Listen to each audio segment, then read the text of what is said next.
that time again. Time for some real talk about real issues to enhance your real life. Whatever you think, whatever you know, whatever you feel, Tanya doesn't mind talking about it. Get ready for some real talk that is always rated R, because Talk with Tanya has got to be relevant. Talk with Tanya has got to be refreshing. But most importantly, Talk with Tanya has got to be real. Tune in right now for Real Talk with Tanya White. Welcome once again to the Real Talk with Tanya White show. When you hear this, it's going to be April 3rd, and most of us are on spring break, Jefferson County and Excel Center, Clarksville. So you got one more day. We got one more day to enjoy our spring break. And what other way to enjoy it but by listening to Real Talk with Tanya White? Today, we'd like to thank our April sponsor, Miss Tina Siemens. Tina Siemens is an author of 3 books. One called Seminole, Post Oak, and The Little Sandals That Could. They are all available on Amazon.com. Thank you, author Tina Siemens, for being our April sponsor. And if you would like to invest in a wonderful show to get your brand out there, your name out there, this is a good place. The Real Talk with Tanya White show is heard all over the world and shared through our guests and through social media all over the world in replays. We have wonderful guests like our guest today. She is a Southern Indiana resident and an artist par excellence. If you don't have any of her art, shame on you. You're going to get some after today. Her name is Kayla Green. I have met her in person. I think I got about 4 pieces on my personal wall, one in my office, several I'm gonna raffle off to our students because they keep coming in my office. Miss Tanya, ooh, that's pretty. I'm like, yeah, I'm gonna raffle it off, but you got to come to school. So welcome to the Real Talk with Tanya White show. Kayla Green, how are you? I'm doing good. How are you? I am wonderful. Thank you for joining us today, and thank you as we are going to get to share for not only loving and being passionate about your craft, but also continuing it. And we're going to talk about, because artistry, whether visual art, performing arts, literary arts, that is a hard business to get into and sustain at a full-time level. So we're going to get into that. But before we get into our questions, tell our audience who Kayla Green is, where you're from, how you got into artistry, and how you became the woman that we're going to hear today. I am Kayla Green, was Kayla Morgan, go by either or. I've been doing art since I was little. My parents kind of put the seed and blossomed the flower and put me into Louisville Visual Arts classes from 9 all the way up till high school. Once high school hit, I went crazy and ended up doing sports instead of art.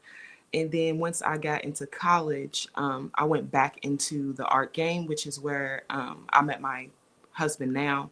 He's also an artist, and we made up, he made up Who Don't Love Art in 2017 and kind of let it just float around. And then I took the event planning and then the CFO position of that and kind of ran with it since then.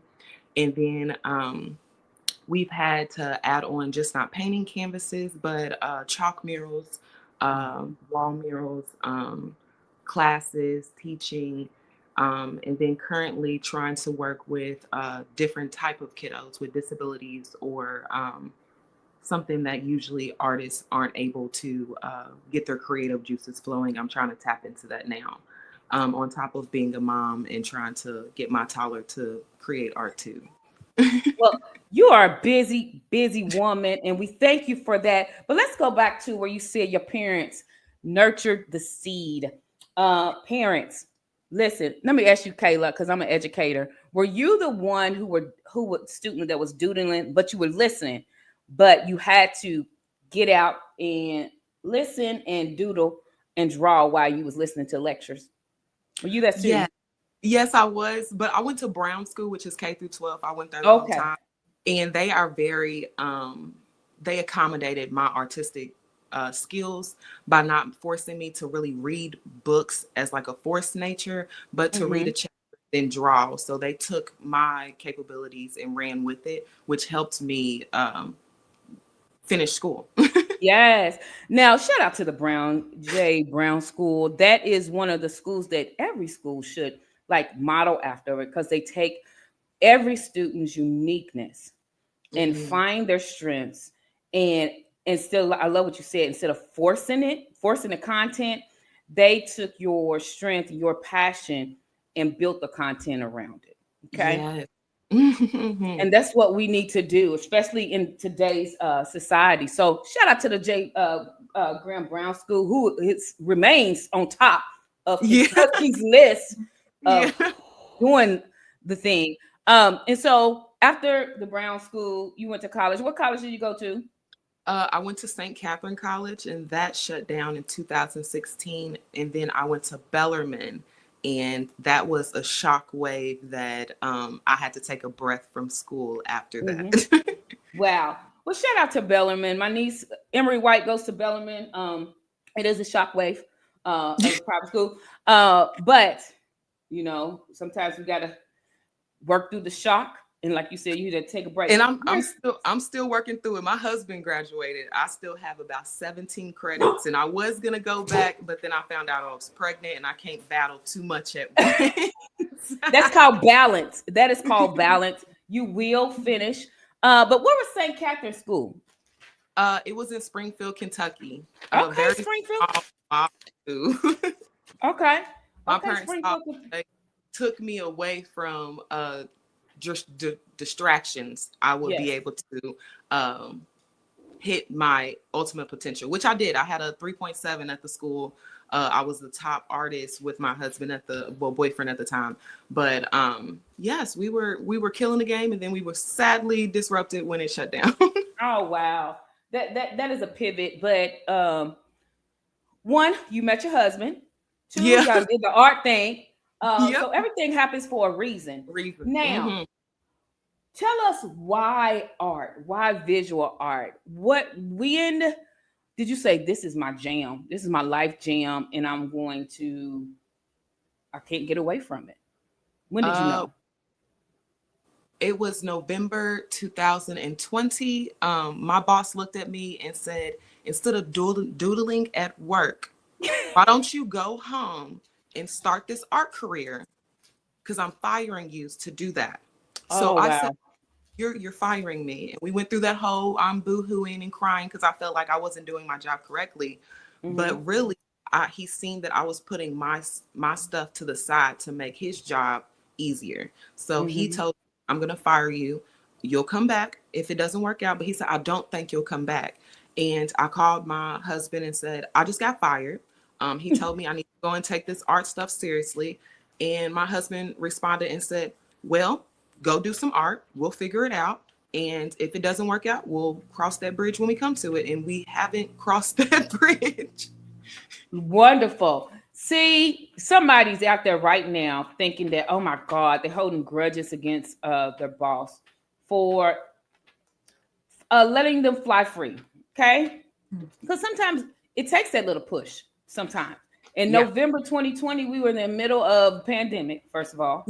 And a lot of world changes were going on. I mean, the world's changing. Back then, what we didn't know that we needed is an essential now, like Uber, DoorDash, all the things that were created out of the pandemic. And so one thing that your boss had the courage to do is say, look, first of all, he said, I see your potential. Okay. You're racing it with me.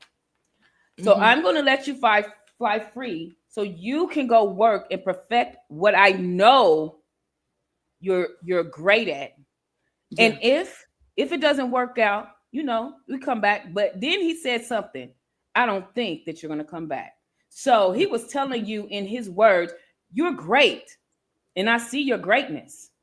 And I see it so much that this job is paralyzing you from your purpose and your passion.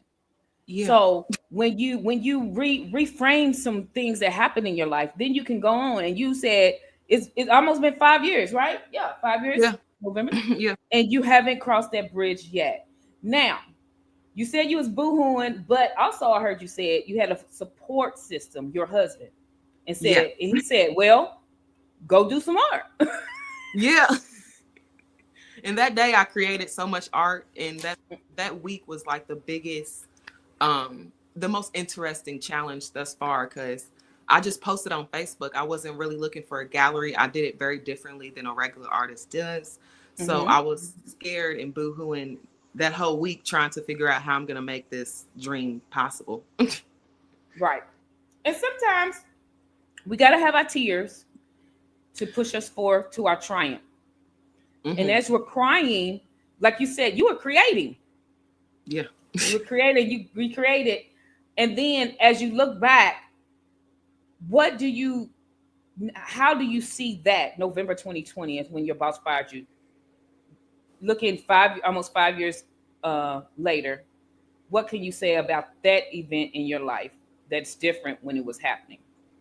Uh, when it was happening, it was tragic. Felt like I was lost. I just got my first apartment officially Mm-hmm. to where I'm paying for it Mm-hmm. myself, and I felt like I was drowning in dreams. It Mm-hmm. felt like drowning in dreams, and now looking back to it, I felt like I finally am at the top of the water and like looking at the Yes. sunset type of deal instead of just drowning and understanding how far I came and how hard I swam. If we're still using the analogy, how hard I swam to get to this point, and now Mm-hmm. adding extra things on to just a business is crazy. Because 5 years ago, I would be like, I don't even know if I can sell a painting, let alone a comedy skit now, or Mm-hmm. Mm-hmm. or a chalk class. It's crazy. It's I don't know. I look back at it, it's like, dag, if he wouldn't have fired me, I don't even know where I would have been. I probably would have been sitting at the desk scheduling massages. Yeah. Still. Still, while you are stifling what you're supposed to do. So those who Mhm. listening out there, sometimes we look at the worst event in our life and we stay there mentally, and say, "Oh, Mhm. why did this happen? Why did this happen?" Instead of pushing forward past the tears, like your husband says, go do art. Like your boss said, go do this art thing. I don't think you're gonna come back. And when other Yeah, people are telling you and seeing within you where you should be, even though you're looking at the situation currently. currently, and they are trying to get you to push past to the future because they Yeah. like, baby girl, this ain't you. This ain't you. Okay. We're not gonna listen. I want you to fly. And Yeah. you are so good that you don't even see your how good you are because you are practically wasting your time here. Okay. Yep. So let me, and we need that support system. Now, Kayla Morgan Green, I met you at the Diligence After Dark, and you saying you didn't know how back then 5 years ago, but you have a collection along with your husband of Yeah. unique art. I think I bought my first piece when I saw. I was like, oh, yep, I'm gonna need that. Yeah. Um, I'm gonna need that. Um, and so describe your art because it is unique. When people think of art, they just think of like, oh, I'm just going to paint. That person's just going to paint. It's going to be that. But yours is unique. You can see it. It's like three-dimensional. You can touch it. You can Yeah. visualize yourself in the artistry. And so, Uh, can you describe your art? I usually describe, because I have ADHD and bipolar type 2. I usually describe my Okay. art vibrant colors mixed with a little bit of ADHD and world problems thrown onto a canvas. That's how I describe it most. It's like, if something's happening in the world, give me 2 or 3 days, and it's probably going to be a painting, either Mm, negative look at it or the positive look, or both combined. And only people that want to see that perception of it will see that perception of it. So describe it as like a up and down flow with vibrant colors on a canvas. yes, and that is so. But most of all, you create uh, uh, pieces for the Black woman at all Oh yeah, stages. all stages, from motherhood to crashing out and to being Mm-hmm. sad, Mm-hmm. feeling herself. It's like literally how a woman feels. And that's why I feel like I just described this to another artist when she was 14. So I was trying to be on her level. But I was Mm-hmm. like, Mm-hmm. my art kind of describes how a woman feels throughout the year. And it's literally just and you can ask any woman if she felt this way last week. No, probably not. She probably felt like she was feeling herself. The sun was out. we out and about. And then this week is about the thunderstorm. And it's Yeah. like the wave of emotions going up and down. And that's literally just how I paint. I take the paintbrush, I feel like I feel everyone's emotions, and then I just put it on. Yes. And I'm a writer. So when I write, it's like I sit in my emotions, and then it's like, okay, when you create, you're trying to, because it's not just about you, it's you're trying to touch somebody who may have similarities, but you're trying to also touch them in a unique way where they will get it. And when I see your art, it's like, oh, this is from me. I don't even know how she knew I needed this. But you have to be in a place of not only centered, but in the flow of your creativity, right? Because it's a difference than when you're gonna say, "Oh, I need to create." It's in versus create. Your creative flow tells you, "I'm about to flow. You better get with the flow." Because this ain't gonna go. I was about to say, my husband calls it the art addict. I literally start getting angry. I start getting itchy. I'm like, get off of me. He's like, go paint. Go paint.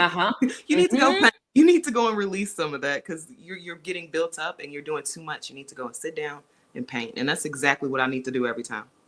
Yeah, that's the creative side of you saying you are neglecting me, and I've been trying to get your attention. Yeah. And so, because I got something to say through your artistry, and so that's what happens to me when when it's time for me to write. Yeah. I could try and try and try. I can sit down and set my time. This is my writing time, and it works. But sometimes when the words want to speak, everything, like you said, you get angry, you get agitated, and okay, I need to sit down and do whatever my creative. Yeah, my friends can't stand me. I remember when I was 22, 23, and we're at the bars, and I'm like, I'm gonna head out. I need to go paint. And they're like, what? And I'm like, no, I'm being dead serious. I love you guys, but I need to go. And they're like, okay. Or I tell them to come over to the house because I do feel the urge, but I don't know when it comes. So I need to sit near my material so I can just run over and get it out. So it's weird having like creatives understand that, because when you're not a creative and you look at that, you're like, this girl is crazy. But to another creative, she's like, go. Oh, create. Release that. Release it. Now, when you created, I saw it on Facebook, the one with the baby. That's one in my office. Everyone is like, wow. I was like, yep, this is Southern. She lives in Jeff. Where the baby with the bow. Cute, innocent. It's so much. It's a story behind that. What was the story that I know you had behind creating that painting? And it's a little dark, but I'm going to try to make it as positive as possible. But it was a story going around. I'm a first-time mom, so I am very like, he needs to be near me or I'm going to lose my mind, or I need to make sure that person has the same energy as me. With that being said, my friends think it's interesting to send me baby stories of any sort. It could be like a baby talking at 2 months, or a baby literally getting left in a car because the parents was just going.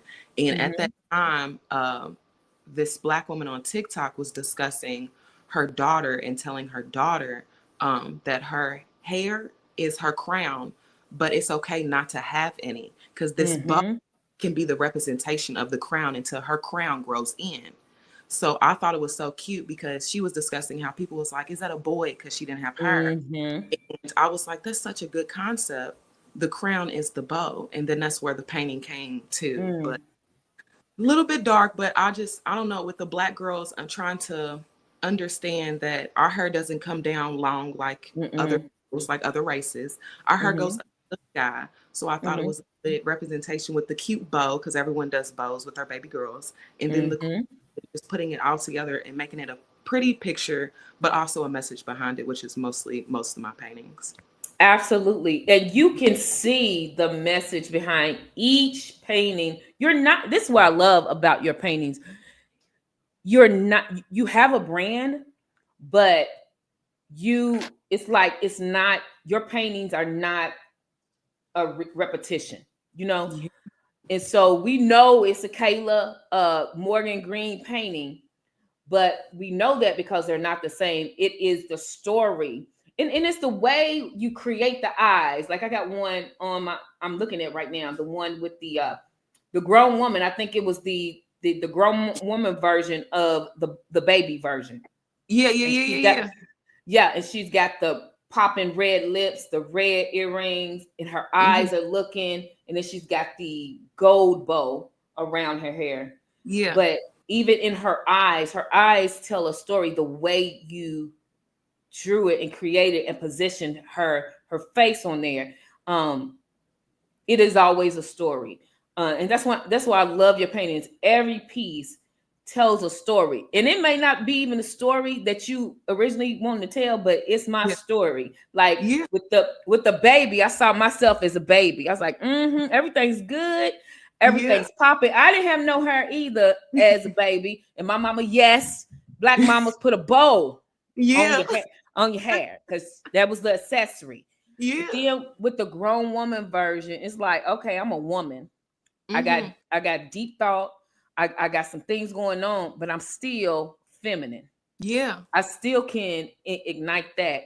But don't play with me because it's in yeah. the eyes. I was about Look to say into my sexy and eyes. sassy. The look, It's the eyes were sexy and supposed. sassy. Yeah, I was about to Yep. say she get with you. That's what's like the point of the. Yeah, the lashes are lashing. The Yeah, red lipstick is popping. Yeah, I'm cute, but don't play with me. yeah. That's why I said I got to have that one too. And you got most of the strong, like, and that's why I was like, I love that people, like you said, don't have the same picture, but the same Mm-hmm. type of vibe with different Mm-hmm. paintings. And I think that is like the reason why I like painting different stuff, because the Yeah. message would still be clear enough to see, but it's like, I don't want to paint that over and over again, which is why Yes. I'm just, and that's a different type of thing to say. I'm just an original artist. I don't do Mm-hmm. print. I don't, once the painting's gone, it's gone type of idea. And I like that because it's one of one. No one, if someone's Mm-hmm. out there with your painting, you know for sure it wasn't from me. They found it and then made their own AI and did their own Mm-hmm. thing. And I can't, and I'm too ADHD to keep up with prints. I'm like, I might as well just paint one, and once it's gone, it's gone. Mm-hmm. Which is no hate to Prince, because that's how a lot of artists move their artwork. Yeah. But for me, I try to make my artwork as average a pricing as possible, Mm-hmm. on top of just having that one piece to show around. Absolutely. Absolutely. And I love that it's one of one. And you, I can't believe it's just been 5 years, because when I met you, your presence, your display, everything about you wouldn't have told me back when what was in October. It was 4 years. Wouldn't have Yeah. said 4 years, and that's the beginning stage of any business. You are a Yeah. seasoned. To me, when I see, I'm like, okay, seasoned artist, and when you in public, you know how to display and present yourself in your artwork. And so, did that come naturally, or did you have to learn that when you at Oh, events? definitely learned. Um, my grandmother, my Nana, I call her my Nana, she was the woman that she has two craft rooms currently. She still dips and dabs, and she still has a craft days to where she makes like large nutcrackers that are like 6 feet tall out of cardboard and hot glue. Mm. And that's where I got my creativeness from, but also how she displays. So like she Mm-hmm. never did paintings while I was alive, but back in the day she would do them. And just the way she frames her stuff and then hangs it, and just the way I took those ideas and ran with them. And then throughout my artistry life, I done met wonderful artists like Daryl Tucker, which is a Louisville reside artist, and Yes, Sheila. big ups to DT. We went to Yeah, elementary school together. wonderful artist. And then Sheila Fox is another artist that I Sheila, absolutely I love I, Sheila. I've been trying to I get her on this show for a year and some change. Sheila is big and busy, but Sheila, booked please come and to been the Real Talk with like Time so, White Show. so amazing. Shout out to her, because with the texture stuff I'm doing now, she was the one that showed me that hey, you can get this, this, and this and make it textured. And I was like, dag, it's a beautiful thing when a black woman artist tells another black woman artist a secret to the game without Mm-hmm. feeling threatened that I may take her people, because she's never felt that way, and I love that about her because she has a beautiful heart. But the hot glue and the molds and everything that I'm currently doing now, she's been a pro at, and done did resin pours over them and put them in frames and everything like that. And I'm sorry, my mother's pulling up. I gotta text her. Hold on. That's okay. But talking about Sheila, I love it, and that is what we need to do as women, and especially as Black women, share, because nobody's going to take your audience. That's not, because when you know that you are one of one, an original, a rare jewel, nobody can take anything. And so that's why I always share information. Sheila, I met her at the Indiana Black Expo, I think 3 years ago. And her art just blew me away. And her saying that she taught herself she's so soft. Yeah, and it was like, what? Yeah. You taught yourself this? And she has said to me that she done had resin fails and tried her best to figure out how to get to this point she's at now. And she's been full-time for, I think, just 2 years now. She literally took away the welding. So, and she has the opportunity to keep doing it, because absolutely amazing at welding. But I think deep down it's nice to have another Black woman discuss their artwork and not feel threatened, just because I've met, and no disrespect to any of the Black artists, I've met Black women artists in Louisville and around the area that aren't as nice or loving as the artists I'm used to. So I'm happy to have her as basically a mentor when it comes to the textured field, but also a friend that I can call and be like, hey, I don't know what I did wrong. Can you help me? Can you help me? Yeah, I love it. And she'll reach out and be like, hey, sorry it took me so long, because we do both go into our zones and then don't reply back, don't get on Facebook or anything like that. Yeah. And, because that's when you're creating, you can't turn it off and turn it on. Let me tell you that you can't do that. You got to flow with it. And so I love that. So our time is, we only got 3 minutes, Kayla. Oh my God. So before we go, I want, first of all, give people your contact information, because Kayla posts all of her artwork, and y'all better get it when she say, I got this, because if somebody else ain't getting, I'm usually calling Kayla, hey, I'm on my way. On Instagram, I am Blossoming Brown Skin. On Facebook, I'm Kayla Green, or Kayla Morgan Green. And then on our business page, me and my husband's, is Who Don't Love Art. Who Don't Love Art. And we got to bring both you and your husband back at a time. Maybe I could do a location thing. But what is one word of advice for artists? Someone who is in high school right now, about to graduate, and they like, I really want to do this art thing, but society's telling me I should go this way. But I want to be a full-time artist. What would you say to that person right now? I wouldn't say just one thing. I would say, if you don't see another artist doing what you're doing, that's because you're the artist that's supposed to be doing it. And then also, if you said boom, and if you feel like your prices are too low, it's always time to go up. Never push your stuff, or never feel like other people's prices is right and yours is wrong. Go by your own prices, go by your materials and labor. And if you don't want to do it like that, do it hourly, because I do mine by hourly. It's different from regular artists. And then also be different. Don't look at someone else's artwork and try to do art like theirs. That's not where you're supposed to do. If you want to be a full-time artist, you make your own way, you make your own creation, and you may get advice from others. Never think you're stealing. You are inspired by them, and you're taking their talents and making it your own. And that's my advice to anyone that's trying to be a full-time artist. Y'all need to get with Kayla Morgan Green, because those 3 tips right there, y'all need to hire her as don't you do classes and stuff too? Yes, I do. You do classes. Yeah. I'm still trying to work out our schedule. But those 3 right there, if you don't see someone's doing what you're doing in the industry, it's because you're supposed to do it. Boom. Always increase your price. You gotta know first. That starts with knowing your worth. Do not undercut yourself, because when you undercut yourself, people expect you to be at that price. No. always start with what you're worth. And that takes studying, incorporating the labor costs, the materials. You are not don't undercut yourself. Know your worth. And the last thing you said, I forgot. I'm 54. Jesus.